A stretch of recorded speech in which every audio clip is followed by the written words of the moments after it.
Pour mieux s'immerger dans la réalité politique, sécuritaire, économique et sociale d'Israël, connectez-vous chaque matin sur Studio Kalita. Daniel Haïk vous y attend pour sa revue de la presse. Voilà, il est 8h15 sur Studio Kalita et donc ce matin c'est l'heure de la revue de la presse et des médias israéliens. Les quotidiens israéliens reviennent bien entendu ce matin très largement sur les résultats des élections du mid-term aux États-Unis avec la très nette victoire des démocrates à la Chambre des représentants et la victoire plus étriquée des républicains au Sénat. Et nous commencerons ce survol de la presse israélienne par le Yediot Aharonot qui n'a pas choisi de titre pour résumer les résultats de ces élections en première page et qui nous présente justement dans sa première page les intitulés de 6 éditoriaux que l'on peut trouver dans les pages intérieures de ce journal. Et nous commencerons par celui de Nahum Barnea, qui est à Washington et qui écrit ce matin: dans le passé, un match nul dans les urnes s'était ensuite traduit par une forme de coopération entre démocrates et républicains. Mais ce ne sera pas le cas dans l'administration de Trump. Avec Trump, les tensions entre les deux formations n'ont fait qu'augmenter. Ce n'est pas une bonne nouvelle pour les États-Unis. Pour Sever Plutzker, Donald Trump est sorti vainqueur de ces élections. Les démocrates espéraient une vague massive anti-Trump. Elle ne s'est pas produite. Il n'y a pas eu de révolte anti-Trump dans les urnes.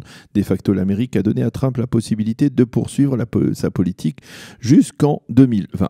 Le Israël Hayom, qui ne cache pas, on le sait, son soutien au président américain, titre ce matin: le Congrès divisé est une opportunité pour Donald Trump. C'est ce qu'écrit ce matin en titre le rédacteur en chef du journal Boaz Bismuth avant de poursuivre. Les résultats de ces élections peuvent être extrêmement bénéfiques pour le président américain qui devrait pouvoir travailler avec les démocrates comme Clinton l'avait fait avec Greenwich en 1994, ce qui avait permis au président américain d'assainir l'économie américaine et au bout du compte de se faire réélire pour un second mandat. Et si les démocrates ne vont pas dans ce sens, eh bien Trump ne manquera pas de les accuser de ne pas agir pour le bien de la nation.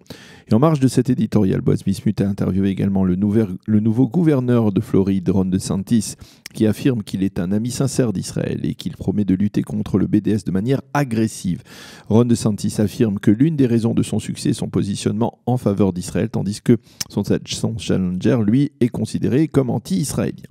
Amnon Lord écrit ce matin dans son commentaire, dans son éditorial dans le Israël Hayom, que la nette victoire des républicains au Sénat confirme que Donald Trump n'est pas un incident de parcours historique et qu'il est là pour rester en dépit des aspirations de bon nombre d'Américains, en dépit de la vague d'incitation anti-Trump qui a secoué les États-Unis au cours des 2 dernières années.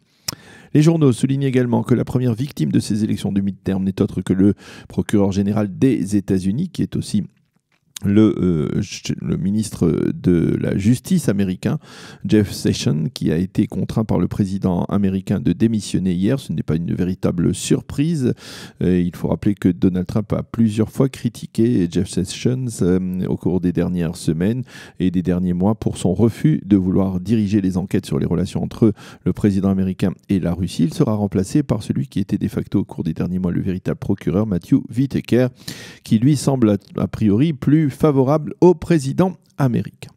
À noter également que l'on ne trouve pas véritablement ce matin dans la presse israélienne d'analyse sur les conséquences de ces élections dans les relations entre Israël et les États-Unis, ce qui nous permettra de poser la question à Michel Gurfinkel dans quelques instants pour essayer de voir effectivement si ces élections du mi-terme auront un impact sur le processus de paix entre Israéliens et Palestiniens, sur le fameux plan de paix que les Américains promettent de présenter depuis maintenant près de 2 ans, et sur d'autres dossiers liés aux relations entre les deux pays. Le site orthodoxe Kikar HaShabbat l'annonce: sauf changement de dernière minute, la Agudat Israël, c'est-à-dire la branche chassidique du monde Haredi, appellera à voter en faveur de Moshe Léon au second tour des élections municipales à Jérusalem. L'information est quasiment officielle. Elle se rajoute à une autre information annoncée dans la soirée d'hier, selon laquelle même le foyer juif, qui est sioniste religieux, a décidé d'appeler ses électeurs à voter en faveur de Moshe Léon, et ce après que les tractations avec Ofer Berkovitch et ce parti national religieux n'est pas abouti. De facto, ce double soutien devrait permettre à Moshe Léon d'être élu mardi soir, assez largement, probablement même mardi soir 13 novembre, nouveau maire de la capitale, un maire qui pour la première fois ne disposerait pas d'un seul membre de sa liste au conseil municipal, puisque la liste Yerushalayim Achat de Moshe Léon, vous le savez, n'a pas franchi le seuil d'éligibilité. Tension toujours très vive entre la ministre de la Justice Ayelet Shaked et le conseiller juridique du gouvernement, le docteur Avichai Mandelblit, qui est le juriste le plus haut placé dans les institutions de l'État d'Israël de l'État en Israël.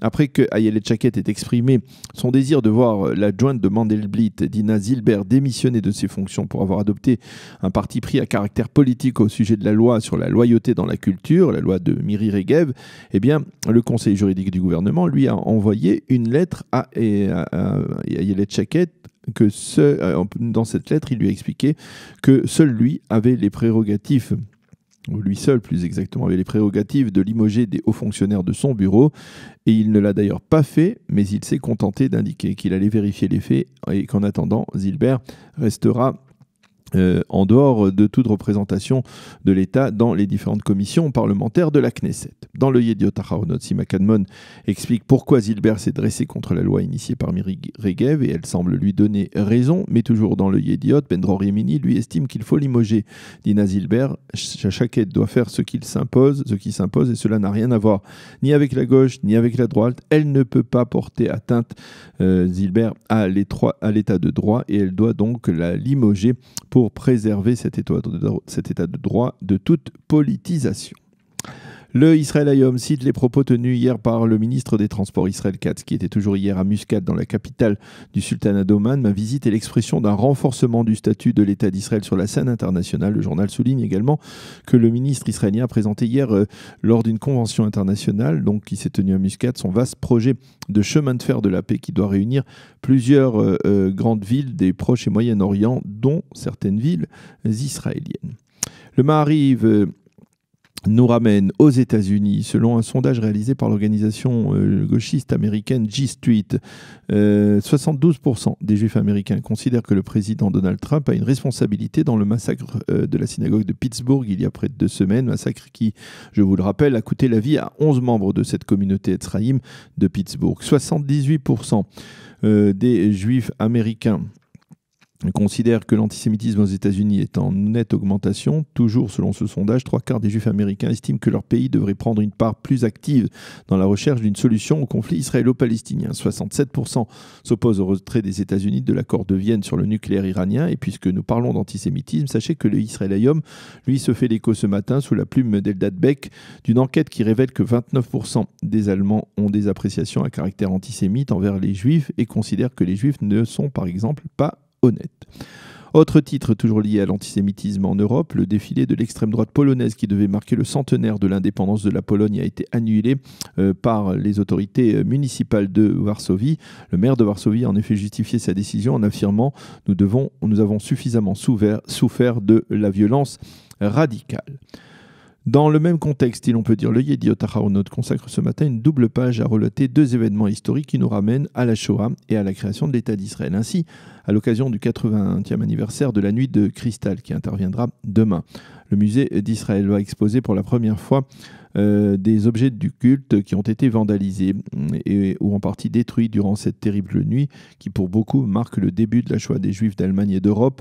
Parmi ces objets de culte, un verre de kidouche en argent qui appartenait à la synagogue Ohel Yaakov de Munich, l'une des grandes synagogues allemandes qui avait été totalement détruite durant la nuit de cristal du 9 au 10 novembre 1938. Cette coupe de kidouche a été offerte à la Choule en 1932 par Binyamin Goldfarb, qui était lui-même argentier. Second événement historique est mentionné ce matin dans la page centrale du Yediot Aharonot, l'épopée de l'Exodus, le journal dont d'ailleurs le journaliste doyen Noah Kliger fut membre de l'équipage du célèbre bateau, nous mentionne ce matin l'action menée récemment par Tzvi Atakvitz, qui était dans le ventre de sa mère il y a 71 ans, durant la traversée du bateau vers les côtes de Haïfa. Sa mère qui a lutté contre les Anglais qui avaient attaqué le bateau l'Exodus. 71 ans plus tard, Tzvi a réussi à persuader l'État d'Israël d'attribuer une médaille de la Ha'apala à tous les 120 000 Olim qui sont venus en Israël dans ces bateaux tels que l'Exodus et qui ont défié l'occupant britannique à l'époque, c'est-à-dire juste avant la création de l'État d'Israël, entre la fin de la Seconde Guerre mondiale et le début donc de l'existence de l'État d'Israël. Et puis, il faut souligner Encore deux titres. Le Israël Hayom mentionne la polémique provoquée par la décision du président français Emmanuel Macron de rendre un hommage appuyé au maréchal Pétain dans la cour des Invalides. Et le journal cite des réactions diverses qui contestent donc cette décision du président français. Puis enfin, le Israël Hayom souligne que le Premier ministre canadien Justin Trudeau a présenté hier solennellement ses excuses aux 907 juifs réfugiés, ou au peuple juif, on va dire d'une certaine manière, à ces 907 juifs réfugiés qui avaient quitté l'enfer nazi en 1939, tout de suite avant le début de la Seconde Guerre mondiale, et qui avaient tenté de rejoindre à l'époque en bateau, sur un bateau qui s'appelait le Saint-Louis, les côtes du Canada. À l'époque, les autorités canadiennes leur avaient refusé l'accès, comme d'ailleurs les autorités américaines et les autorités de Cuba. Mais donc hier, Justin Trudeau a présenté officiellement ses excuses pour n'être pas venu en aide donc à ces juifs qui étaient en fuite et qui ont dû retourner en Allemagne. 250 de ces 900 juifs ont péri pendant la Shoah. Et puis nous terminerons également cette revue de la presse par un titre que nous aurions pu mentionner au début, tant il est en évidence dans les quotidiens israéliens, mais il s'agit d'un titre qui se rapporte à des rivalités au sein des grandes familles de la pègre israélienne. Et oui, cela existe aussi. Les journaux indiquent, photo à l'appui, très massivement en première page, que 3 jours après l'élimination de 2 bandits dans le quartier de Latikva, dans le sud de Tel Aviv, eh bien, une nouvelle voiture a explosé hier sur la route du littoral.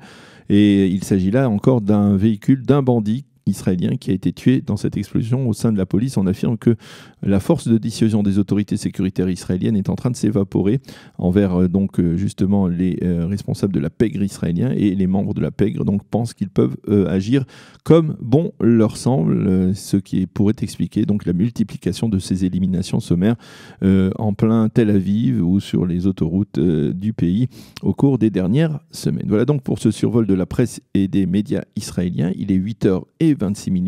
Nous allons marquer une pause musicale et nous retrouvons dans quelques instants Michel Gurfinkel pour commenter les élections du mi-terme. Pour mieux s'immerger dans la réalité politique, sécuritaire, économique et sociale d'Israël, connectez-vous chaque matin sur Studio Kalita. Daniel Haïk vous y attend pour sa revue de la presse.